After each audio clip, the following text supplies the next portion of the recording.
Focal Point, Episode 6. Today, we discuss printing.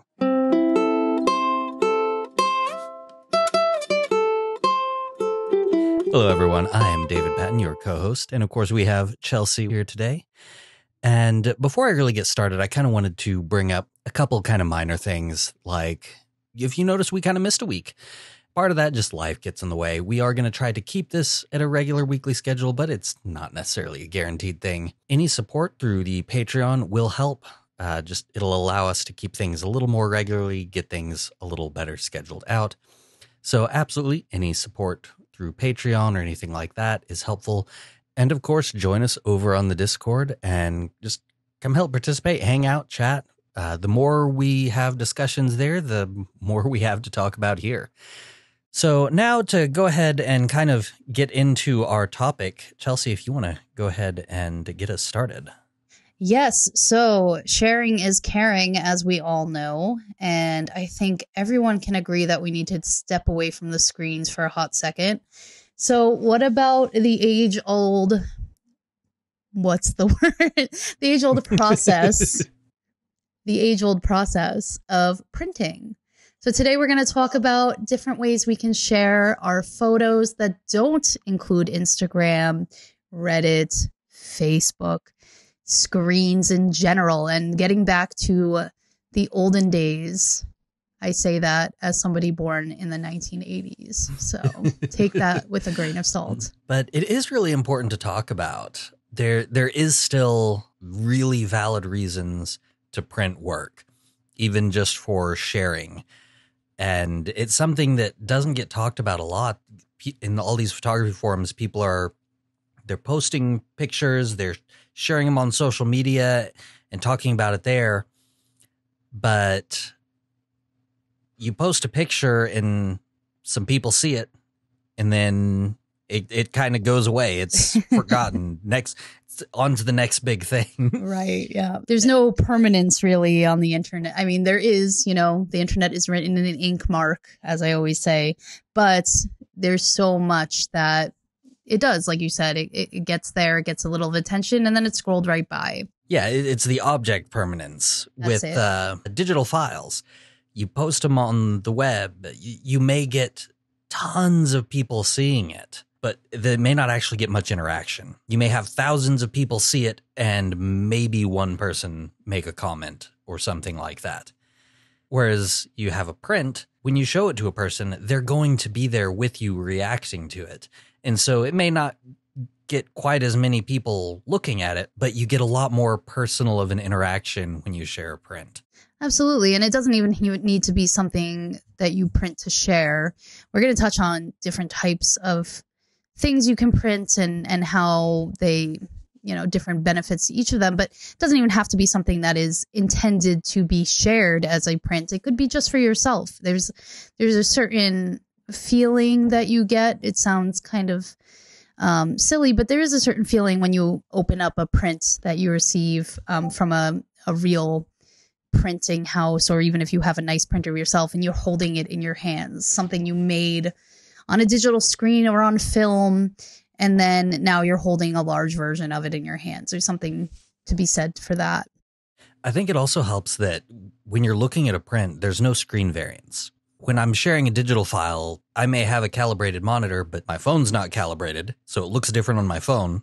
Whoever is looking at it, their computer screen may not be calibrated. And so it's going to look different on their screen than it does my screen, which is also going to look different from my phone. And their phone is also going to look different. And so it's still going to be fairly similar, but there's variance in the color and the contrast and saturation that isn't there when you have a print. When you have the print, you have a physical object. It is not going to change just because you pass it to somebody else. Yeah.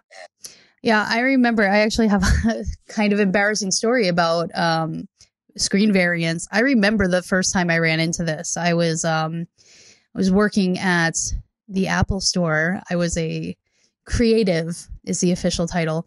I was like a tutor, teacher, mostly for senior citizens, teaching them how to send email. But I had recently gotten back into photography, and I was really excited to share it with some of my colleagues who are some of the more talented people I've ever encountered in my life. And I was really excited about some of these pictures. And so I went to one of our work computers and I just pulled up a few pictures, and they were like, man, it looked like I didn't know what exposure was. Like, they were so dark.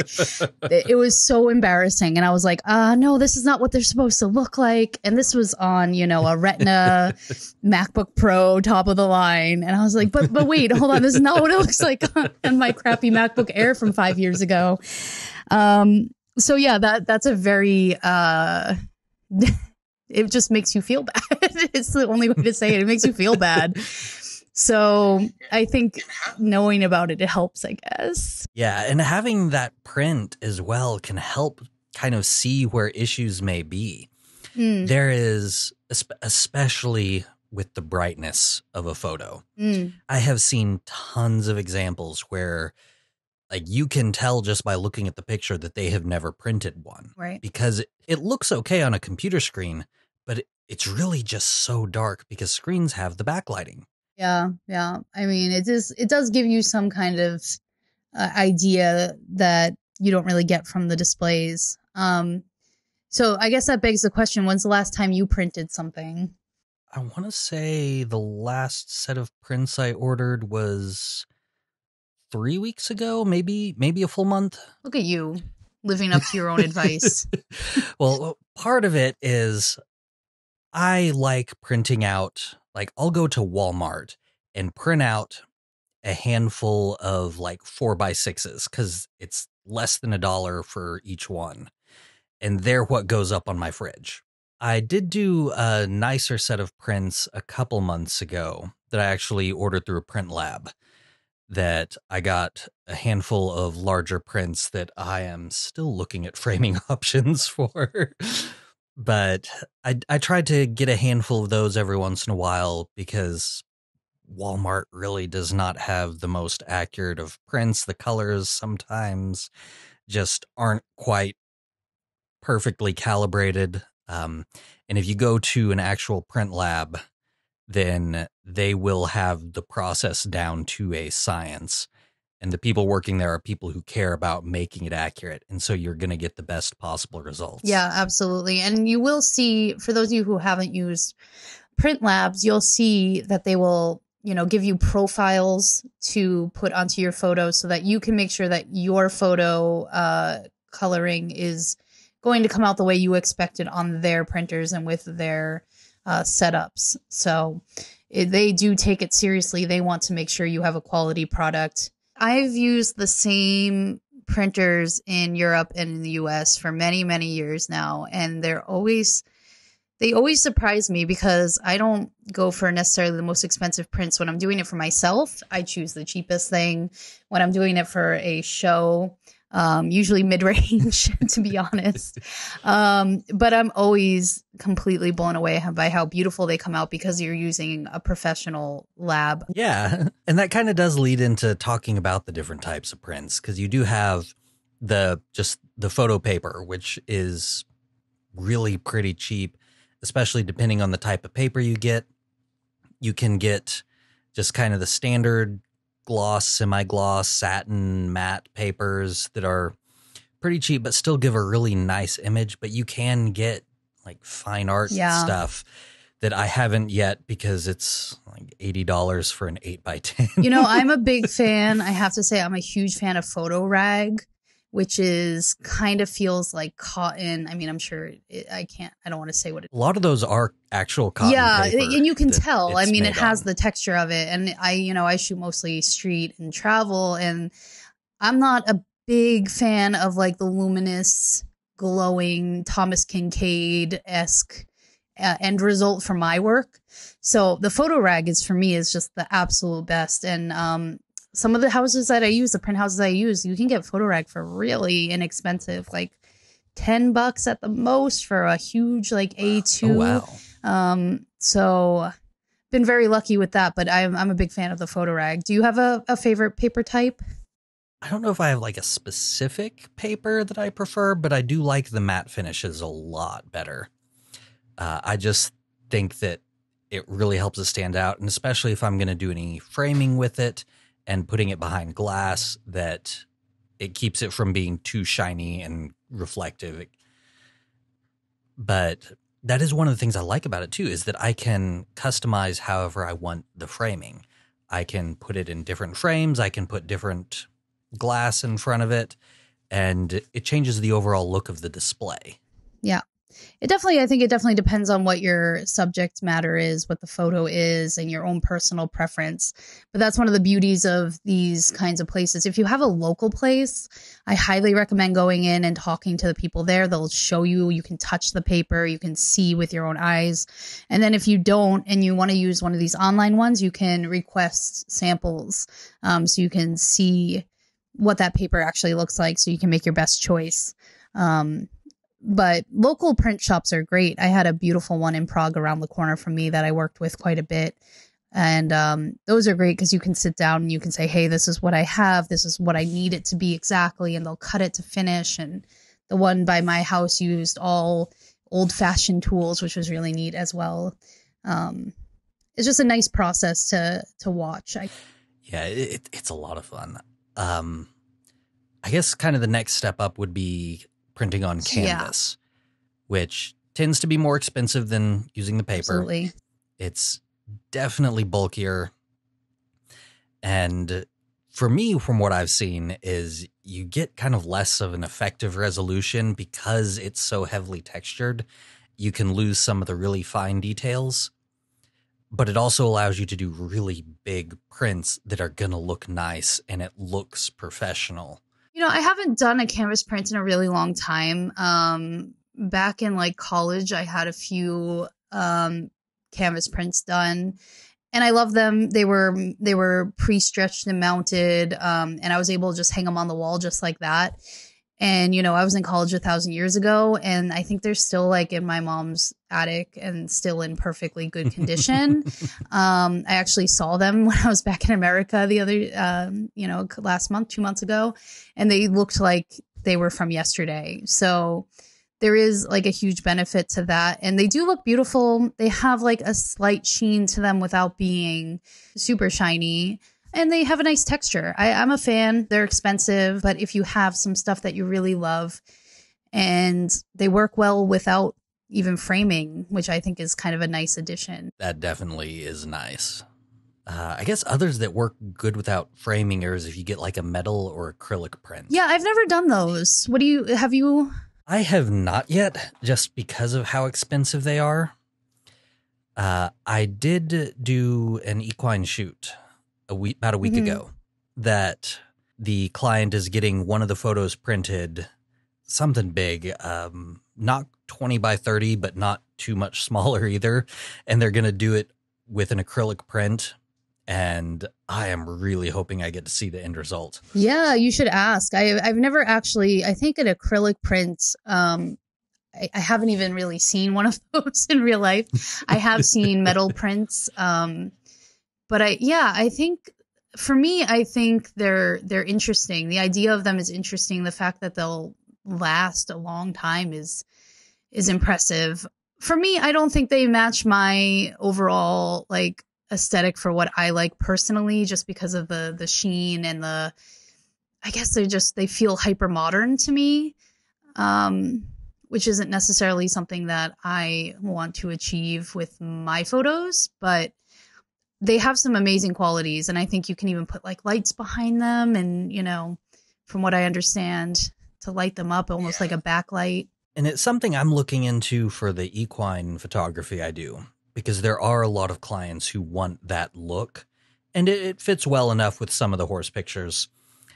For most of my stuff, I just wouldn't, I don't think it would fit as well with what I shoot. You know what, like the complete opposite thing of that is something that I absolutely love is zines. I am a huge proponent of the zine. I mean, it's a little bit of like a nostalgia thing because, you know, I was growing up in the 90s and early aughts, and I was like the 11-year-old wearing Doc Martens or fake Doc Martens because I wanted the real deal but couldn't get them, and like wanting to be the cool Gen Xers, you know, hanging out and doing cool like beatnik stuff. So I've always been a huge fan of them. I think they have such an interesting history, but also just the output of them. I have to say, I am all about the resurgence of zines. They kind of made a comeback maybe like 5 to 10 years ago, maybe Something just like 5. that, which was the first I had really heard of it being a big thing for photography. Of course, I was a little younger in the 90s and didn't pay attention to anything. Yeah.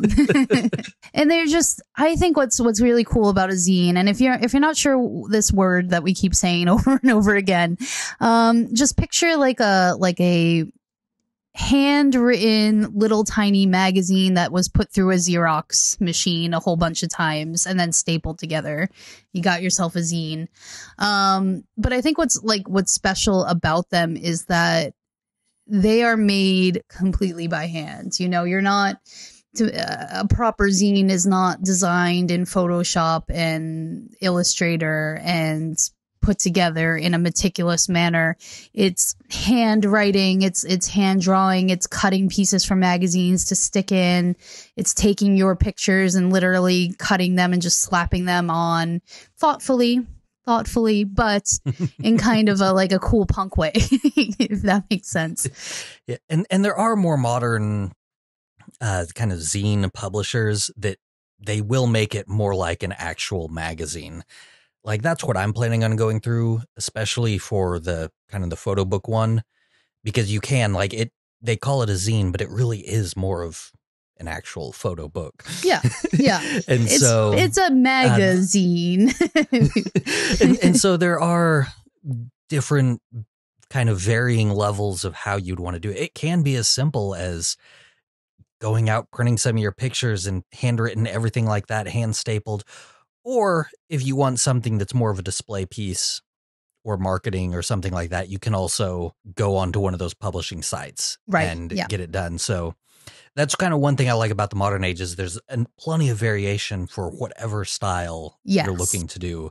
It's not limited to just this or just that. There's a whole range you can make. Yeah. I think if you want to do some of your own research and you're looking for something more like what David said, if you search like zine book, you might be finding more things similar to what he's describing.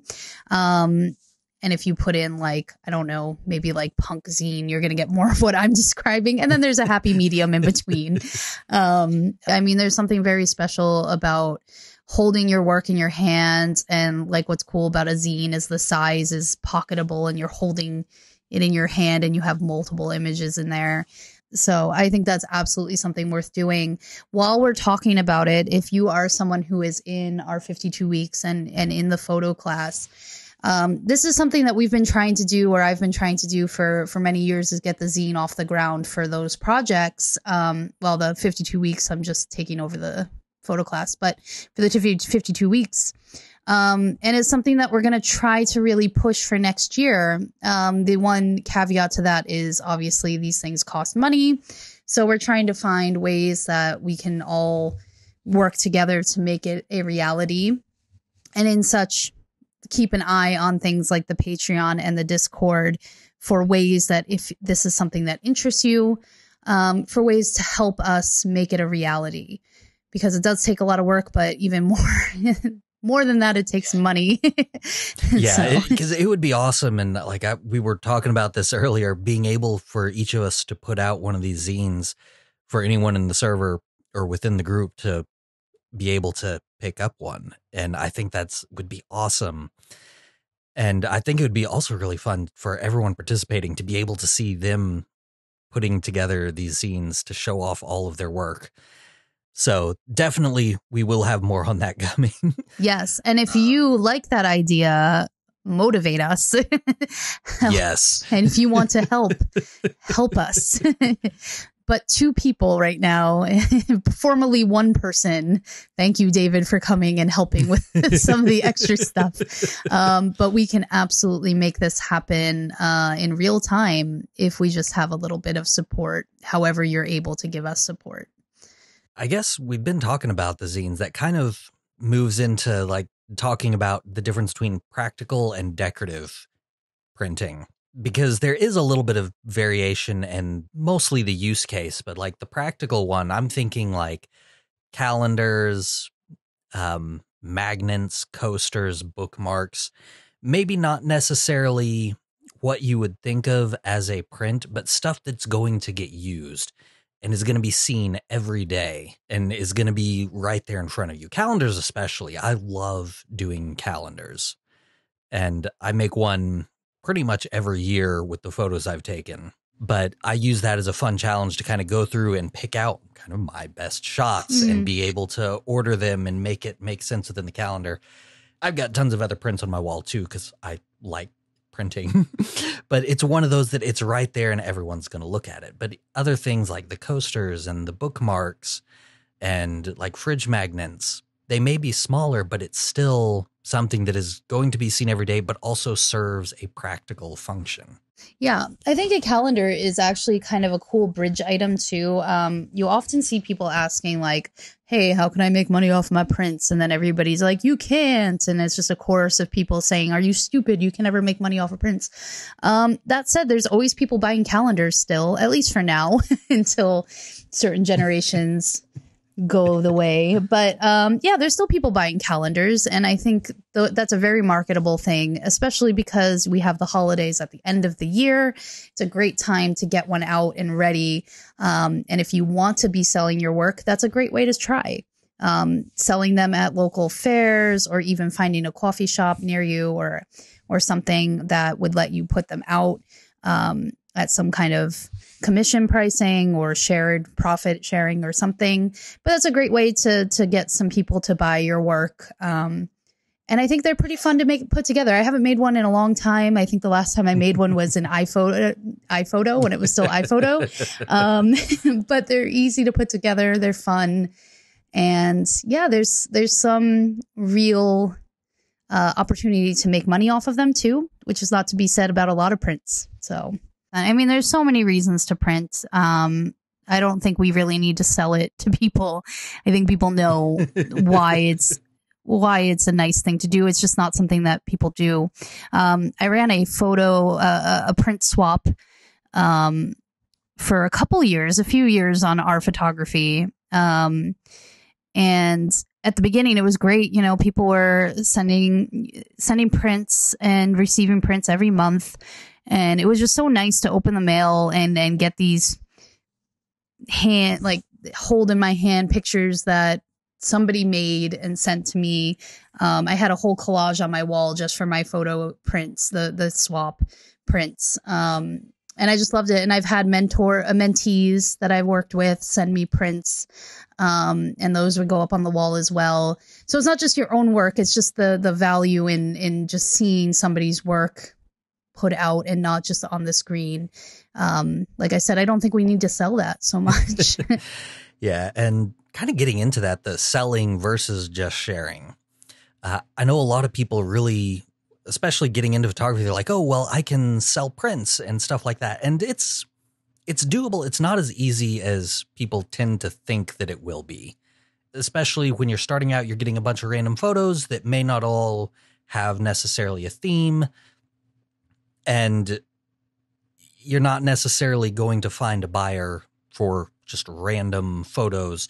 But if you can condense it down, kind of get a set, really dial in your workflow, it's definitely a possibility to sell your prints.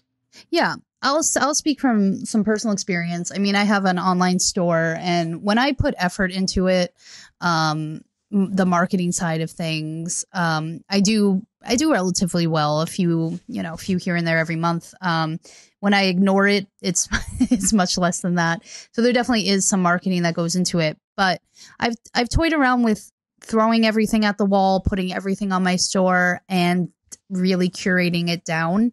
And I found that the curating down has been more successful. People don't necessarily, you think that people want to just scroll through and find something and be like, oh yeah, okay, I like that one out of 100 pictures, but no one wants to do that. They want to see the best stuff, and they're wowed by every shot, and then they choose one from that, so definitely culling down and having something at least semi-cohesive. My print store isn't 100% cohesive. It's not all street, it's not all travel, it's a little bit in between, which is why I say documentary travel. But yeah, by culling down, I've done a lot more sales than when I had everything available. And especially when someone's looking to buy a print, if they're wanting a print for their wall, they probably also have an idea of what style they want. Right. So having a bunch of random stuff out there isn't going to help you, because you may have the type of print they're looking for buried in there, but they're not going to scroll through all the stuff they're not interested in.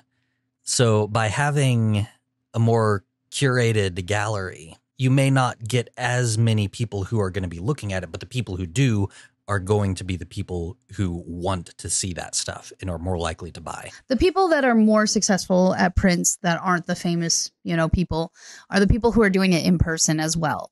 There are some caveats to that, and there's some things you need to think about. But if there's a holiday market or an ongoing, I don't want to say flea market, but something like that, a maker's market, you're going to have a better opportunity of selling. The things that you need to think about when doing that is it's going to be a big upfront cost. You're going to have to actually buy the prints and then potentially sit on them if you don't sell them. The other thing is knowing what the people there want. What does the clientele want at this particular art fair or maker's market? Do they want pictures of the city that they're in? Are you in a tourist city, or are you like a local village that has beautiful sites that people want pictures of? Do people want pictures of fauna and flora? Do they want travel photos from other places? These are the things you have to think about. But the biggest thing, again, is the upfront cost. You have to be okay to spend a bunch upfront, and you have to be okay to sit on it if you don't sell it. I find that at these kinds of makers markets, the things that sell the most are postcards. People are always happy to throw a few bucks at a postcard. And then calendars do well. And then smaller prints like A4, normal. What do we have in America? What is it? 8 by 11? 8 by 10. Yeah. Smaller prints, not tiny, but not huge. And like you were saying, David, is that people have something in mind. They already have a color scheme in their house. If you have these really vibrant, colorful prints like I do, that's not going to work in everyone's homes. And you have to understand that and know that it's not necessarily on you if you don't make a lot of sales on photos like that. It's maybe because that kind of style or aesthetic is not going to suit where they need it to suit. So if you have more generic things, you're probably more likely to make sales, to be honest. If you have high art, you have to find the right space for that. And it could be a gallery. It could be a alternative maker's market. Cafes are a good place for that kind of thing. Normal art fairs, city art fairs, probably going to do better with a little bit more of the generic stuff. So I guess if we're going to follow all of this up with our final thoughts on printing and sharing IRL, what would your final thought be? I guess it would probably be along the lines of getting your pictures out there. Carry something around with you. Have a little photo book or a zine or something you can carry with you that when people ask what you do, or you're out taking pictures and they're curious about it, you have something physical you can show them, because it is so much more meaningful than scrolling through and bringing up a couple pictures on your phone. I guess my final thought would be kind of the same. There's just something nice about holding a photo that you've made, even if you're not sharing it, just putting it up on your own wall to look at or putting it in your own wallet. There's something nice about that. And it's a moment that you don't get when you're just scrolling through. And then, of course, you get to see them in a different light, literally.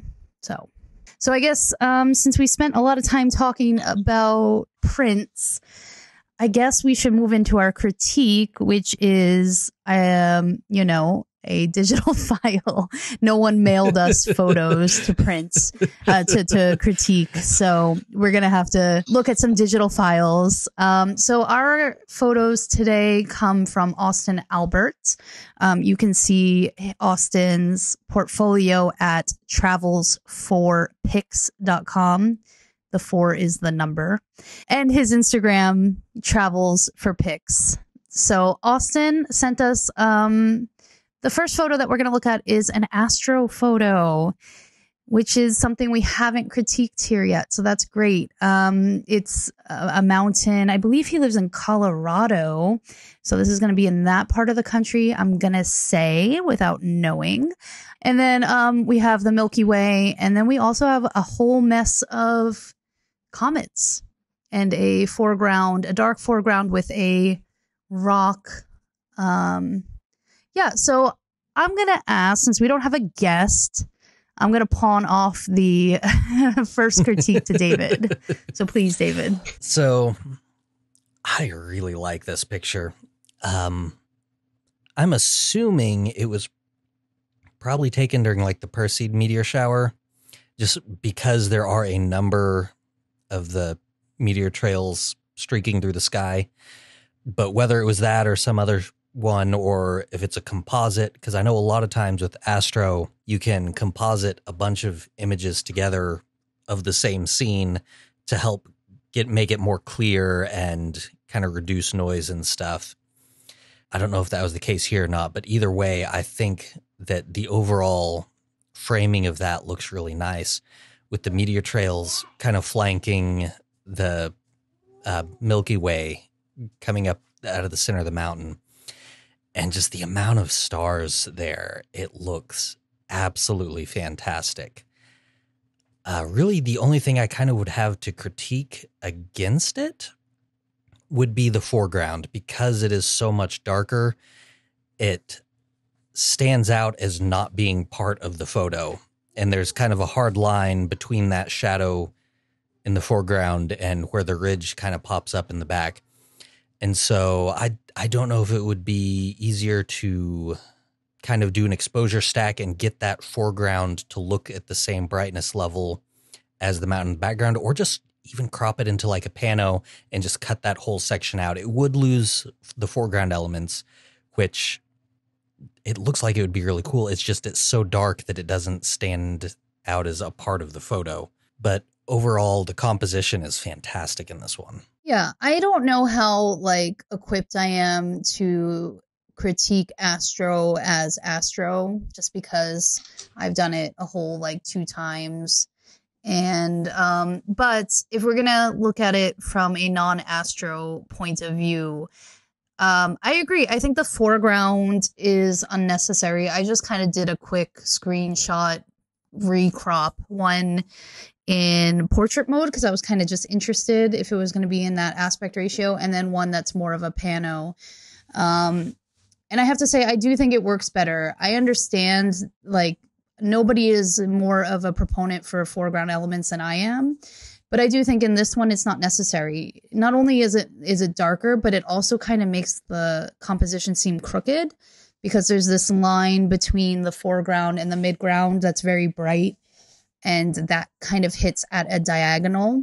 So it kind of gives this crooked feeling, even though I don't think it actually is crooked. It's just the way that that line cuts. So if we kind of crop it from right above that line and then up and have it mostly be the stars, I think it's a lot more effective. One thing I really like about it are the way that the meteors are kind of converging on the center is really interesting to me. They're all going the same direction. They're all kind of meeting at the Milky Way, which is dead center. I think it's instinctually, like adding in leading lines. Yeah, they're exactly. They're meteor leading lines. I think instinctually I was like, oh, maybe the Milky Way shouldn't be dead center. But when you crop out that bottom part with the rock, which is in the bottom right-hand quadrant, that if you get rid of that unbalance is gone. And it's okay, it makes sense that the Milky Way is dead center because we have these meteors converging on it on either side. So I really like that about it. I think the editing is nice in the color. Lonely Speck, if you're not aware of it, just give it a Google. They have a lot of really good information on taking and editing astro photos. And I think he did a really nice job with the color. It's not overdone. It seems real.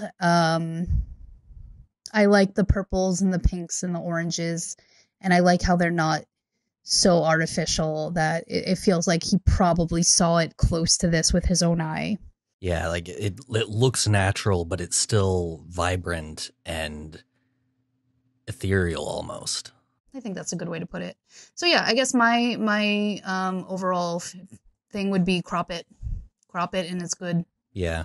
Okay, we're gonna look at another one from Austin. This one is of the Washington Monument. I want to. It's interesting because it's probably not sunset. It's probably a storm because it seems very dark, but there's this really bright pink and orange cloud right behind the monument. But it is obviously dark, so maybe it's being lit up by lightning is going to be my guess. If you look really closely, it does seem like there's a small bolt in the back. So my first impression of this is, wow, like, look at that cloud. That's incredible. I think editing-wise, I would take it down just like a half notch. I don't really see any detail in the Washington Monument. It's so white and so bright that it just seems like just this bright light just there.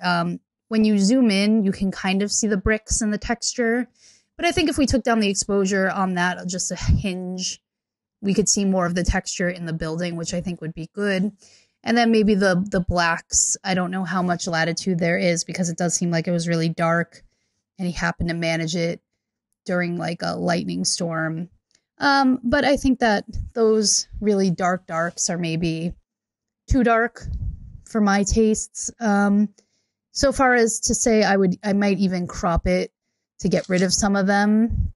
Maybe even like in a square or close to a square where we're not losing the cloud.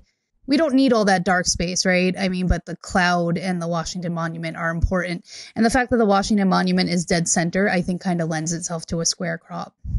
Where I have it up at, like, it's bringing out the monument's not completely centered, but for me, the biggest thing is where the tip of the monument in the reflection is cut out. I think this could look absolutely fantastic, like as a square crop with the Washington Monument in the center and the base between the monument and its reflection also being centered. Even keeping the exposure levels on the monument, just having it cropped in more and everything perfectly centered would give it this really beautiful kind of minimalist feel. And then the cloud stands out as it would be kind of the main unsymmetrical element there that would help kind of keep it from being just a line on the darkness. And that's kind of my thoughts, like just the framing on this. I think square crop, everything perfectly centered, and have the tip of the reflection in the monument. It would just be like a really beautiful kind of minimalist feel. And with that, I don't mind the brighter area on the monument or the extra darkness in the tree line around the reflection pool. I did another square crop just now, and I'll share it, where I actually put the cloud more in the dead center, and it's actually kind of interesting as well. So if you want to see what that looks like, you can see it on the YouTube. But yeah, I think there's some latitude for playing around with that. Absolutely. Yeah, I just think there's some dead space that we don't need, and that tower on the far left is kind of unnecessarily pulling my eye over, so I'd like to get rid of that. Knock that out. Yeah, and I think that's kind of the main takeaway from what both of us were saying. We went about it different ways, but a lot of it is getting some of that extra dead space out of there to fill the frame with what's important. Because negative space can be an incredibly useful tool, but when the majority of the photo is negative space, the placement of that subject becomes more critical to the overall feel of the photo. Yeah, absolutely. Negative space is very powerful, so you have to be very purposeful with it, I think. Well, good. I want to thank Austin for sharing his photos. Austin is pretty active. I say pretty, but very active on the Discord. So check out his work. Come and talk to him on the Discord. He does a lot of astro work, which is always nice to see. It's something a little bit different than what we see maybe all the time. So thank you, Austin. Beautiful work. So with that, I think we're coming towards the end. You can hear my voice starting to go. I had a long day with many meetings and lots of talking at people. So let's get wrapped up. Let's see. So final thoughts on sharing, do it. Printing, do it. Absolutely.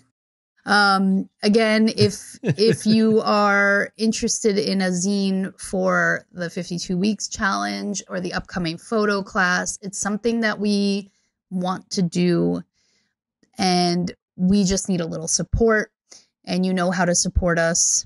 And if you don't know how to support us, send me a message and I will be happy to hand out jobs to anyone who wants one. Yeah. Any final thoughts from you, David? With this month's topics, the month is ending quickly. So definitely focus down if you can. Try to get those in. We've got a handful of submissions in already that have been just fantastic. I love seeing it all.